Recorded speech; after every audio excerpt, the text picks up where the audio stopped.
Une bonne année pour le baccalauréat. Le cru 1986 est l'un des meilleurs depuis 20 ans. Plus de 68% de reçus avec une prime aux scientifiques. Lionel Jospin et Dominique Baudis à l'assaut de Toulouse et de son département. Un test match politique au pays du rugby. Le Grand Louvre en question. Le ministre de l'économie veut garder son aile, mais la pyramide de verre n'est pas remise en cause. Et puis ce vendredi 18 juillet 86, voici 483 jours que sont détenus Marcel Carton et Marcel Fontaine. 422 jours de détention pour Jean-Paul Kaufmann et pour Michel Seurat. 132 jours pour Aurel Cornéa et Jean-Louis Normandin et 72 jours pour Camille Sontag. Il y a toujours 7 otages français détenus au Liban. Madame, Monsieur, bonsoir. Dimanche dernier, sur le circuit de Brands Hatch, Jacques Lafitte percutait le rail de sécurité. Quelques secondes après le départ du Grand Prix, 35 longues minutes prisonnier de son bolide, une dizaine de fractures aux jambes et au bassin. Lafitte nous a fait très peur. Il vient de revenir en France, il est encore groggy, mais le moral est intact. Écoutez-le plutôt, Patrick Naff et Didier Rancoeur l'ont rencontré tout à l'heure à son arrivée à l'hôpital. Jacques, merci de nous avoir accueillis. Vous vous sentez comment ? Beaucoup mieux, j'ai fait un très bon voyage aujourd'hui. On m'a amené avec un hélicoptère, dans une coquille, un avion. C'est la meilleure journée pour moi depuis dimanche. Vous avez beaucoup souffert ? Oui, oui, parce que j'avais des points en extension aux jambes pour mon bassin qui est complètement broyé. Et puis les fractures que j'ai sont des fractures pas minimes, non, mais c'est pas très grave par rapport au bassin. Et le bassin, c'est irréparable, comme ça, il faut attendre. Et je peux pas bouger. Jacques, c'est la première fois que vous êtes accidenté. Ouais, c'est la dernière, j'espère. Vous pensez reprendre le volant d'une Formule 1 ? Vous savez, c'est difficile de dire ça maintenant, mais oui, je suis assez con. Je devais prendre le rail de travers. Et pas très vite, qui n'aurait pas été très grave. Vous ne pouviez vraiment rien faire, d'après les images que nous avons vues. Non, franchement, il n'y avait rien à faire. Et j'ai eu beaucoup de chance parce que je suis resté conscient dans la voiture pendant 35 minutes. Jabou m'avait bien spécifié en 80 de ne pas me faire de piqûres de morphine, sinon j'allais m'endormir et empêcher les sauveteurs de pouvoir les aider. Et ça m'a permis d'appeler mes mécaniciens, de me rendre compte des dégâts matériel et physique que j'avais et de voir que tout le bassin, tout le haut du corps était en parfait état et que malheureusement j'avais les jambes très abîmées mais que, vous savez, j'ai tout de suite pensé à Clay Ragazzini, j'ai pensé à ce pauvre Frank Williams. C'est comme ça qu'il faut donner le moral. Voilà, et aujourd'hui ça va mieux, c'est pas fini, loin de là. J'ai encore beaucoup de temps à passer ici, mais je suis heureux d'être rentré en France. Amen. Voici presque 20 ans que l'on n'avait pas vu ça, un taux de réussite exceptionnel au baccalauréat pour cette année 1986, 68,5% de reçus et une nouvelle poussée des scientifiques qui, cette année encore, se taillent la part du lion. Olivier Lerner a relu tout à l'heure leur copie. Les examens se suivent mais ne se ressemblent pas. Nullité des élèves au brevet des collèges et réussite exceptionnelle au bac. 384 000 candidats, 263 000 reçus. Les matheux n'auront aucun mal à calculer le pourcentage de réussite, plus de 68% d'admis, du jamais vu depuis 1968. La série C est à l'honneur avec près de 80% de réussite, c'est 5% de mieux que l'an dernier. 70% de reçus dans la série D, près de 72% en série A, philo et lettres, 75,5% en série B, économie. Le bac technique affiche un taux de réussite de 65%. Ce sont les élèves et les parents d'élèves des académies de Strasbourg et de Nancy qui ont le mieux bachoté. Par contre, en Corse et à Paris, les résultats sont les plus décevants. Le premier sujet en philosophie cette année, c'était un problème moral admet-il une solution certaine. Et en corrigeant les copies, je me suis aperçu que les élèves connaissaient bien ce que c'était qu'un problème, mais ne savaient pas trop ce que ça pouvait vouloir dire moral. Ils parlaient des problèmes en général, des problèmes dont on parle sans arrêt, puis moral. Qu'est-ce que ça peut vouloir dire? Ça peut vouloir dire aussi bien mental, psychologique, mais le problème moral, le problème de la conscience morale, eh bien, ils n'ont pas perçu ce que ça pouvait vouloir dire, et c'est peut-être un peu inquiétant. Le ministre de l'Éducation, René Monory, peut se satisfaire du bon comportement des candidats au bac, mais juste avant de rendre son portefeuille, Jean-Pierre Chevènement s'était fixé un objectif, 450 000 bacheliers en l'an 2000. On n'y est pas encore, mais c'est bien parti.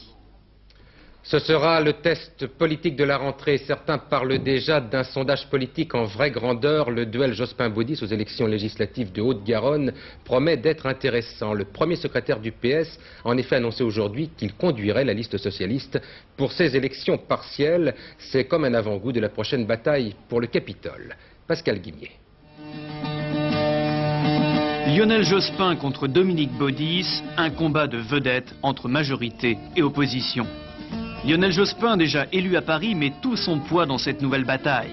4 mois seulement après le 16 mars, le premier secrétaire du PS part lui-même à la reconquête. Pour cela, une ville symbole, celle du dernier congrès socialiste avant les élections. Double objectif pour Lionel Jospin, faire profiter son parti du regain de popularité du président de la République dans les sondages. Et puis, redonner confiance aux militants déconcertés par les dissensions internes. Pour Dominique Baudis, justement, les socialistes sont dans un tel désarroi, après leur recul en Haute-Garonne et leur rivalité, qu'ils en sont réduits à lancer un SOS à leur premier secrétaire. Selon le maire de Toulouse, les socialistes sont seuls responsables des irrégularités qui ont provoqué l'annulation des dernières élections. Le parachutage d'un leader national, dit-il, ne sert qu'à masquer des machinations politiques.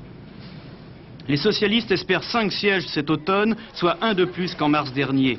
Lionel Jospin, déjà député de Paris, devra choisir entre la capitale et le Capitole s'il est élu. Le Parti socialiste, le RPR et l'UDF ne participeront pas au débat prévu lundi sur TF1 sur Antenne 2 dans le cadre du droit de réplique prévu par la loi après la déclaration de Jacques Chirac. Le PS estime que la vraie discussion doit maintenant se tenir devant le Parlement. Alors du coup, après ce retrait, le RPR et l'UDF dénoncent une dérobade qui, selon eux, démontre l'ambiguïté de la position de François Mitterrand. Ils dénoncent également l'absence d'arguments que les socialistes peuvent opposer à Jacques Chirac. Il ne reste donc plus pour ce débat que le Parti communiste et le Front National, et la haute autorité estime que peut-être ce débat ne pourra pas avoir lieu. On en sait un peu plus ce soir sur la manière dont est mort Loïc Lefebvre, ce jeune homme abattu par un CRS rue de Mogador à Paris. C'était il y a 15 jours. Le rapport officiel des experts n'est pas encore rédigé, mais on dispose déjà des résultats de l'autopsie. Des résultats qui permettent un certain nombre de constatations à défaut de conclusions. Marcel Triard. Le juge Legrand dispose maintenant du rapport d'autopsie de Loïc Lefebvre, mais le rapport d'expertise balistique du professeur Secaldi ne lui parviendra pas avant la fin de la semaine prochaine. Un certain nombre de points semblent d'ores et déjà établis. Comme l'ont affirmé la plupart des témoins, 2 coups de feu ont bien été tirés.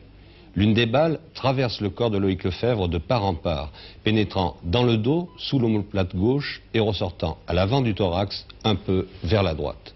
Elle provoque l'éclatement du cœur. Situation de la victime par rapport au tireur, 3/4 dos, position debout. Une autre balle effleure le côté gauche du fuyard, déchirant ses vêtements avant de le blesser à la main gauche et de lui arracher 2 doigts de la main droite. Loïc Lefebvre est debout au moment de l'impact, de 3/4 dos encore, mais sans doute un peu plus de profil par rapport au CRS Gilles Burgos. Impossible cependant de dire laquelle des 2 balles a été tirée la première. Il semble exclu en tout cas que Loïc Lefebvre ait pu faire face à son poursuivant au moment des 2 tirs. Rien ne permet donc pour l'instant de confirmer la thèse de la légitime défense soutenue par le CRS Gilles Burgos. L'ancien préfet de police de Paris, Guy Fougier, nommé à la tête d'une mission de lutte contre la drogue. C'est l'une des premières mesures prises par le garde des Sceaux pour lancer son plan antidrogue avec probablement à la rentrée un nouveau projet de loi sur le trafic des stupéfiants. La grève se poursuit à l'agence France-Presse. C'est demain que le personnel doit se déterminer sur la poursuite ou non du mouvement. S'il se décide pour la poursuite, la grève sera reconduite pour 72 heures. Alors l'AFP Muette, c'est l'une des principales sources d'information qui se tarit. C'est la première agence d'information française, la 3e mondiale. L'AFP alimente le monde entier de ses dépêches. Et si les rédactions les mieux équipées peuvent se passer un moment de leur service, la situation est beaucoup plus difficile pour les petits journaux. Voyez l'exemple de la Charente Libre. C'est un quotidien qui tire à 40 000 exemplaires et qui a bien du mal à faire sans l'AFP. Reportage Patrick Boitet, Jean-François Hoffmann. Les téléscripteurs sont toujours silencieux jeudi matin au journal La Charente Libre. Ironie du sort, la dernière dépêche tombée dans la nuit titre AFP, utilisation interdite hors contrat depuis 3 jours. Il n'y a plus rien à utiliser. Un sale coup vraiment pour le quotidien, car pour des raisons de budget, la Charente Libre ne peut s'offrir que le fil AFP. Allez. Bah écoute, bon courage, et puis de toute façon, je rappellerai. À 10 h, son rédacteur en chef téléphone à l'agence pour savoir si la grève est reconduite. Alors? Bon, on recommence. On reprend les mêmes et on recommence, si j'ose dire. C'est qu'on va prendre les mêmes moyens, ou essayer de prendre les mêmes moyens, de faire face sans l'AFP. Pas facile de faire face sans l'AFP. Un certain nombre de services, comme les cours de la bourse, sont délivrés quotidiennement par l'agence. Alors on peut bien sûr les retrouver grâce au Minitel, mais ça prend du temps et de l'argent. Depuis le début de la grève, le quotidien a été obligé d'acheter cette imprimante pour aller plus vite. Seulement pour l'actualité, c'est différent. Pas trop de problèmes pour le spécialiste des sports. Avec les retransmissions télé et la documentation sur le Tour, il arrivera à faire sa page quotidienne sur l'événement du jour. C'est la débrouille, oui, surtout pour les classements. Il faut téléphoner aux copains dans d'autres journaux qui ont les mêmes problèmes ou qui arrivent à les avoir. Et puis bon, on se débrouille pour avoir les classements. C'est pas toujours réussi. Enfin. Au sommaire ce soir, les choses se corsent pour les responsables des nouvelles en France et dans le monde, privés de toute source d'information. Ils limitent les dégâts avec les bulletins radio. Il n'y a pas de raté, non, il ne peut pas y avoir de raté, parce que grâce à la radio, toutes les heures, on a un petit peu un aperçu de ce qui se passe. Mais l'inquiétude, l'angoisse même, je dirais, c'est le gros coup qui tombe le soir. Parce que dans ces cas-là, on n'a pas le temps de réagir. Parce que sur une information radio qui dure 1 minute, nous, on va tirer 10 lignes. Et le lecteur, le lendemain, dans son journal, il attend plus que 10 lignes sur une information importante. Heureusement que c'est en été, en effet, un soir d'élection, un soir de très grande actualité. Je sais vraiment pas à quel rythme et surtout à quelle heure on sortira un journal qui puisse prétendre être un peu complet. Hier soir, le journal a pu se monter et sortir à l'heure sans trop de difficultés et par chance sans rater. Mais il ne faudrait pas que le conflit s'éternise. On commence à fatiguer, entend-on à la Charente Libre. Et l'AFP ne doit pas se croire la seule agence sur le marché. Un abonnement, ça se résilie. Mais au fait, dans la rue, le matin, le lecteur sait-il apprécier les efforts déployés pour sortir son journal? Tant qu'il verra la nouvelle de mon barou, de mon pays, comme M. Ferro. Les ministres devront se serrer la ceinture l'an prochain. Monsieur Balladur, le ministre de l'économie, vient de leur envoyer la lettre qui fixe leur plafond de dépenses. Ce sera la rigueur, ce qui permettra aussi de réduire une nouvelle fois les impôts pour les particuliers. Alors vous avez des précisions là-dessus, Gérard Leclerc. Oui, on sait maintenant à peu près à quelle sauce fiscale nous allons être mangés. Une sauce pas forcément mauvaise d'ailleurs, puisque les impôts vont baisser de 25 milliards. C'est moins que les 40 prévus dans la plateforme RPR-UDF, mais c'est un peu plus que ce qu'on attendait ces derniers temps. Le déficit budgétaire sera lui diminué de 15 milliards. Sans qu'on ait le détail des allègements fiscaux, il reste à faire les derniers arbitrages. On sait déjà que 15 milliards concerneront les entreprises, dont 5 de réduction de la taxe professionnelle. Pour les particuliers, le cadeau sera donc de 10 milliards, 4 par la suppression de l'impôt sur la fortune et 6 par la diminution de l'impôt sur le revenu. Au total, la pression fiscale serait allégée de 5%. Malheureusement, vous le savez, dans le même temps, une vingtaine de milliards seront prélevés en 2 ans pour la sécurité sociale. Alors, par le principe des vases communicants, il faut faire des économies du même ordre dans le budget de l'État. Il va donc y avoir des coupes sévères dans les ministères, avec notamment une réduction du nombre des fonctionnaires et la suppression de certaines aides aux entreprises. 3 ministères échappent à l'austérité, l'intérieur, c'est-à-dire la sécurité, et dans une moindre mesure, la défense et l'éducation. Les ministres recevront la semaine prochaine ce qu'on appelle les lettres plafonds, c'est-à-dire le budget qui leur est affecté, à eux ensuite d'ajuster leurs dépenses à cette enveloppe, ce qui ne se fera pas sans récrimination ni grincement de dents, mais là on a l'habitude, c'est tous les ans pareil. L'habitude française. Cette année encore, vous serez nombreux à partir à l'étranger, vacances ou affaires. Jamais les Français n'ont autant voyagé, 6 millions de voyages cette année, avec une remarque qui vaut son pesant d'argent. Les banques ne changent pas les devises au même prix. On savait que le prix du rôti peut varier d'un boucher à l'autre, mais vous allez le voir, il apparaît aussi que le prix des monnaies étrangères n'a rien à voir d'une banque à l'autre. Véronique Auger en a fait aujourd'hui l'expérience. Premier conseil, équipez-vous de bonnes chaussures de marche. Il faut éviter de convertir ces francs dans n'importe quel bureau de change. Faites jouer la concurrence. Deuxième conseil donc, ne changez pas votre argent dans les aéroports ou aux postes frontières. Il n'y a souvent qu'une seule banque qui en profite pour vendre ses devises fort chères. Troisième conseil, changez plutôt votre argent en France. Chaque pays a tendance à surestimer sa propre monnaie au détriment de la vôtre. Si vous ne pouvez pas faire autrement, transformez vos devises dans une banque et pas dans votre hôtel. 4e conseil, choisissez dans votre ville la rue ou le quartier où il y a le plus de banques et faites le tri, surtout si vous achetez des dollars, car c'est là que l'on trouve les plus fortes différences de taux. Ce matin, le billet vert valait officiellement 6,94 francs à la Bourse de Paris. En bas des Champs-Élysées, le dollar était vendu 7,25 francs. En haut des Champs-Élysées, il valait 7,13 francs. 12 centimes de différence. Il faut le savoir, les banques pratiquent les mêmes règles commerciales que les marchands de légumes. Et à partir d'un même marché unique, nous avons tous des coûts de fonctionnement et nous offrons des prix à la clientèle entre l'achat et la vente qui sont notre marge commerciale pour faire les transactions.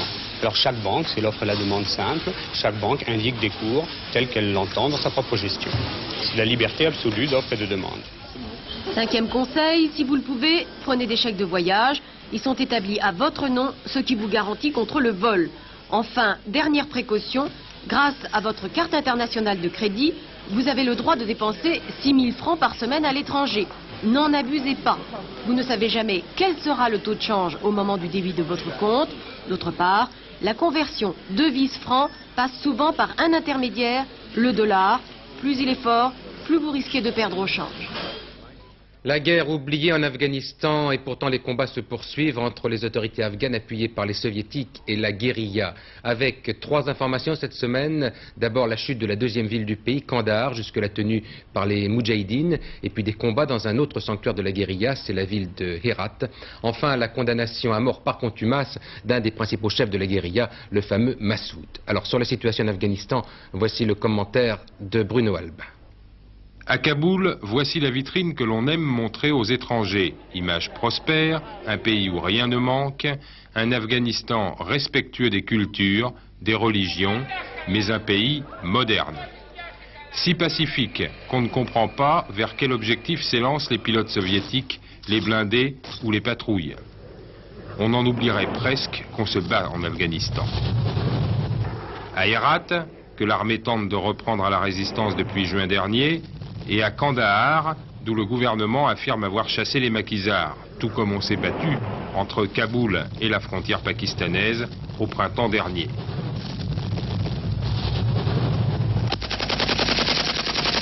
Le ton des communiqués de l'agence TASS est ostensiblement victorieux, mais la résistance conteste qu'il s'agisse d'une déroute. Il s'agit de désinformation de la part des soviétiques, affirment ses représentants. Les images et les bilans présentés par Kaboul ne reflètent qu'un aspect de la situation militaire. Pour que nous puissions frapper l'ennemi fort et efficacement, il faut que sa force soit dispersée. À chaque fois que la résistance laisse soviétique avancer dans quelque région que ce soit, c'est dans le but de faire disperser sa force et de l'attaquer par la suite efficacement. La résistance dément également l'importance des pertes que l'armée gouvernementale affirme lui avoir infligées. En revanche, elle dénonce le comportement des troupes soviéto-afghanes à l'égard des populations civiles lors des dernières grandes offensives contre les maquisards. Les soviétiques, pour se venger des échecs successifs qu'ils enregistrent sur le terrain, massacrent la population civile, les femmes, les enfants et les vieillards. Chaque région de l'Afghanistan connaît malheureusement son oradur sur glane. Le nouvel homme fort de Kaboul, M. Najibullah, et les soviétiques lancent ces nouvelles offensives pour s'assurer un avantage avant la reprise des pourparlers avec le Pakistan sur le retrait des forces soviétiques d'Afghanistan. Rendez-vous est pris pour le 30 juillet à Genève. Drôle d'amnistie en Pologne, 20 000 détenus de droit commun vont pouvoir quitter les prisons. Il en restera 100 000, mais pas de répit en revanche pour la plupart des 350 prisonniers politiques polonais qui, eux, resteront derrière les barreaux.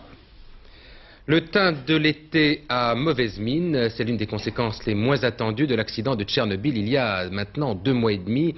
Les bouquets de thym, de romarin et d'aubépine qui sont récoltés dans les Alpes de Haute-Provence contiennent dans certains cas des doses radioactives 3 à 4 fois supérieures à la norme qui est actuellement fixée par la communauté européenne. Conséquence, certaines de ces récoltes ne pourront pas être vendues. C'est une catastrophe pour des petits exploitants qui n'auraient jamais pensé qu'une centrale nucléaire soviétique en Ukraine pèserait d'un tel poids sur leur vie quotidienne. Reportage Henri Bodigel, et Maryse Richard. Dans leur exploitation près de Fort-Calquier, dans les Alpes de Haute-Provence, monsieur et madame Clessens recueillent des plantes aromatiques, thym, sauge, santoline, lavande, sarriette, hysope.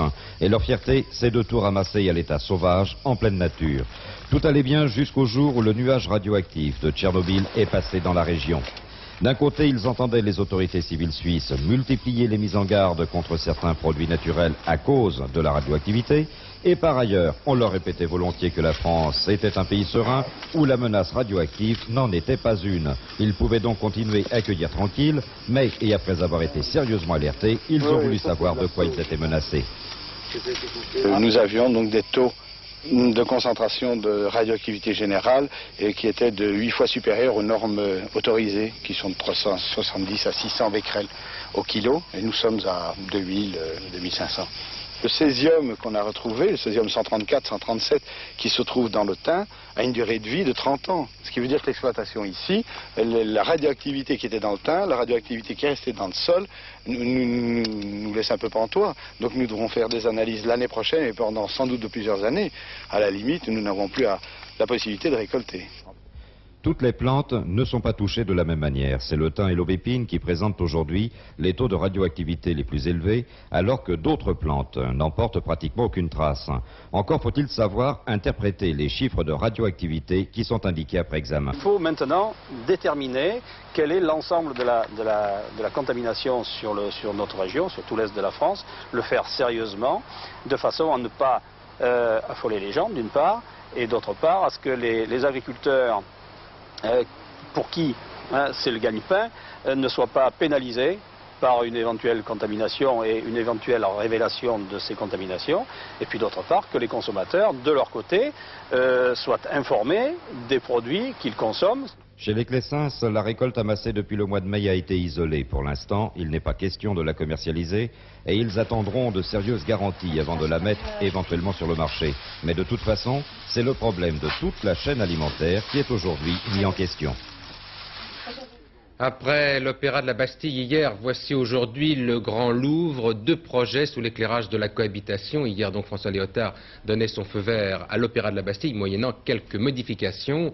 Pour le Grand Louvre, eh bien, les choix sont plus difficiles, puisqu'aujourd'hui Édouard Balladur a confié qu'il voulait rester dans l'aile qui revient à son ministère, le ministère de l'économie et des finances, mais cela n'exclut pas pour autant la construction de la pyramide de verre de Peille et la poursuite des travaux, même s'ils sont un peu ralentis. Explication Jean Pézieux et Philippe Menu. Le projet avec sa pyramide est adopté aujourd'hui par la majorité des Français, par le ministre des Finances aussi, bien qu'il ne soit pas le sien. Mais sur les 3 accès, celui de l'aile Richelieu pose problème. Ouvert sur la place du Palais Royal, il devrait fournir le tiers des entrées. Or, l'aile est occupée par le ministre des Finances. Les travaux avaient commencé avec le départ de Pierre Bérégovoy. Édouard Balladur est revenu et a rétabli l'état précédent. Les directions regroupées assurant selon lui une meilleure coordination. Dans le projet Peille, les étages sont transformés pour accueillir les Rubens. Les visiteurs circulent sous les arcades et en sous-sol. Les gaines d'aération et de chauffage traversent l'aile de haut en bas. Pas question de ces travaux, dit le ministre, de retour au Louvre. Il propose par exemple de rejeter les gaines à l'extérieur comme à Beaubourg. Une certitude, le cabinet restera jusqu'à la fin des travaux. Il garderait même une partie de Richelieu qui n'irait jamais au Grand Louvre. Si nous n'avons pas Richelieu, parce que le Louvre, c'est comme biologiquement, c'est un corps comme ça. Sans Richelieu et sans bras. Il ne marche pas bien. Pour aménager les cours en musée, il faut les creuser, des travaux lourds qu'on ne peut faire qu'après le départ des fonctionnaires à Bercy. Ce devait être fin 88, mais chacun s'accorde qu'on sera en retard. Le retard qui est annoncé dans le départ du ministère des Finances nous oblige à une programmation plus étendue et plus diluée. Mais nous allons néanmoins exécuter dans l'aile Richelieu et avec l'accord du ministre des Finances les travaux indispensables à la vie de l'espace d'accueil sous la pyramide. Impossible, disent les fonctionnaires, de supporter les conséquences des travaux, même menés de nuit ou le week-end, alors que nous sommes encore au Louvre. Le discours officiel, c'est celui qu'on a pu entendre ou voir dans divers articles de presse, mais recevant les syndicats, le ministre se dit hostile au déménagement à Bercy et très réservé sur la réalisation du Grand Louvre. Donc vous voulez, vous, qu'on maintienne le projet initial? Oui. pour des raisons qui nous sont propres, pour des raisons de conditions de travail donc, mais également pour des raisons d'utilisation des fonds publics. Pas de retard aujourd'hui, dit le ministre, pour le Grand Louvre, certes, mais un retard si le 1er janvier prochain, les travaux à Richelieu n'ont pas recommencé. Sauf si le fantôme du Louvre fait tout pour éviter ce qui serait un nouvel accroc à la cohabitation. La mort du duc de Castres, historien de talent et académicien français. Il avait été élu en 1972 à l'Académie. Il est mort aujourd'hui à l'âge de 78 ans. La 15e étape du Tour de France, remportée par le Belge Frank Host, l'ancien meilleur sprinter du Tour de France 84, a décroché la victoire entre Carcassonne et Nîmes. Une échappée à 50 km de l'arrivée, une bonne résistance au peloton malgré une chaleur caniculaire. Frank Host a bien mérité sa victoire qui ne change rien au classement général. Hinault est toujours en maillot jaune, suivi de Greg LeMond qui grignote quand même son retard. Il n'est plus qu'à 34 secondes de son leader. L'arrivée donc de cette 15e étape. Les pronostics du tiercé, maintenant un tiercé qui se court demain à Évry. Lionel Ovadia qui vous suggère de jouer sur les 16 partants. Voilà, il vous suggère de jouer le 7, le 6, l'As, le 2, le 12, le 4 et le 9. Et puis, comme chaque vendredi, notre série Un polar pour l'été. Ce soir, nous faisons un détour par le roman policier politique, c'est presque l'actualité. Philippe Lefay et Pascal Stelletta ont pris cette semaine Jérôme Nobécourt en filature. C'est un drôle d'individu qui, en 2 livres, Bal tragique à la Concorde et La griffe du Doge, se débarrasse allègrement du président de la République, du gouvernement et de tout ce qui compte en France. 2 traits de plume pour une histoire sans parole.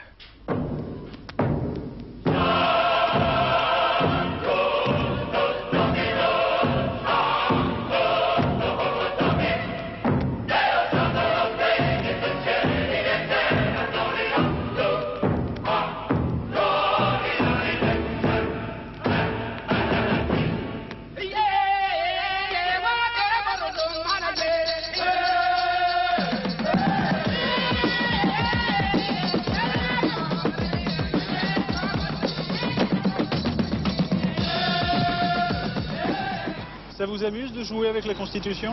On peut jouer avec plein de trucs, notamment avec la Constitution. Et là, c'est quand même un jeu parce que l'hypothèse est tellement surréaliste qu'elle est inimaginable. Alors vous y allez raide parce que vous tuez tout le monde politique. Est-ce que ça n'a pas suscité un certain agacement dans ce monde politique-là? Bah si, de la part de ceux qui mouraient justement, parce que ça doit être très désagréable de se voir raconter sa propre mort quand on est encore vivant et bien portant. Le président Edgar Faure avait bien aimé parce que lui restait vivant. Jérôme Nobécourt, vous remettez ça aujourd'hui avec La griffe du Doge, même milieu, le monde politique. Est-ce que vous êtes fasciné par le monde politique et ses magouilles? Je suis intéressé par les jeux du pouvoir, mais ce qui se passe en coulisses et surtout ce que les gens sont capables de faire pour arriver au pouvoir et le conserver. Qui gagne ces jeux-là? Pas seulement le plus vicieux, mais celui qui sait aussi prévoir quelques coups d'avance, bétonner ses positions et assurer ses arrières. On était dans l'embarras, alors on le condamna, et puis on l'amnistia. Et le pays reconnaissant, l'élut immédiatement chef du gouvernement.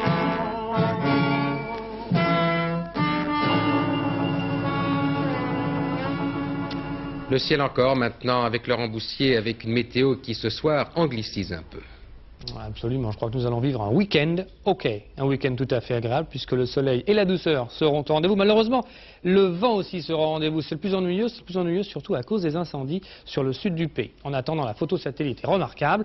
Voilà celle qui était prise à 14h30 cet après-midi par Météosat. On voyait bien les zones où il y avait des risques d'orage sur le Massif central, sur les Alpes et un petit peu sur les Pyrénées. On voyait aussi les résidus nuageux sur tout le centre du pays. Bien, demain, c'est à peu près la même chose. Le tout décalé un petit peu vers le sud-est. On regarde donc la carte du temps prévu pour demain. C'est la même chose que celle d'hier. Je vous disais décalé vers le sud-est. C'est-à-dire que les orages seront sur la Provence, sur la Côte d'Azur et sur la Corse. Il y aura du Mistral et de la Tramontane. Bon, risque évidemment problème d'incendie si par hasard les incendies se déclenchent, alors qu'ailleurs c'est du beau temps. Ensoleillé, quelques petits nuages aussi sur les côtes de la Manche, du côté de Cherbourg, dans le Cotentin. Tout ça avec des vents de nord-ouest relativement modérés. On passe maintenant aux températures. Elles sont stationnaires. Température agréable aussi, de 18 à 25 degrés sur la moitié moitié nord, ça n'est ni trop chaud ni trop froid. Ce sont des températures normales pour la saison, mais un normal vers le bas. 24 degrés à Paris pour terminer, et de 24 jusqu'à 29 degrés sur la moitié sud, 29 degrés à Perpignan. J'en termine avec les températures. Demain, 24 degrés à Belgrade et 29 degrés à Palma de Majorque. Pour terminer vraiment notre agenda, demain samedi 19 juillet, le soleil se lèvera à 6h09, se couchera à 21h44, 2 minutes de soleil en moins. Nous fêterons les Arsennes, ce sera la Saint-Arsène. Un drôle de lupin, tout le monde le sait. Dernier journal aux environs de 22h45. Demain, vous retrouverez Bernard Pradino pour les éditions de la mi-journée, 12h45. Et pour le journal de 20h, bonsoir, bon week-end et à lundi.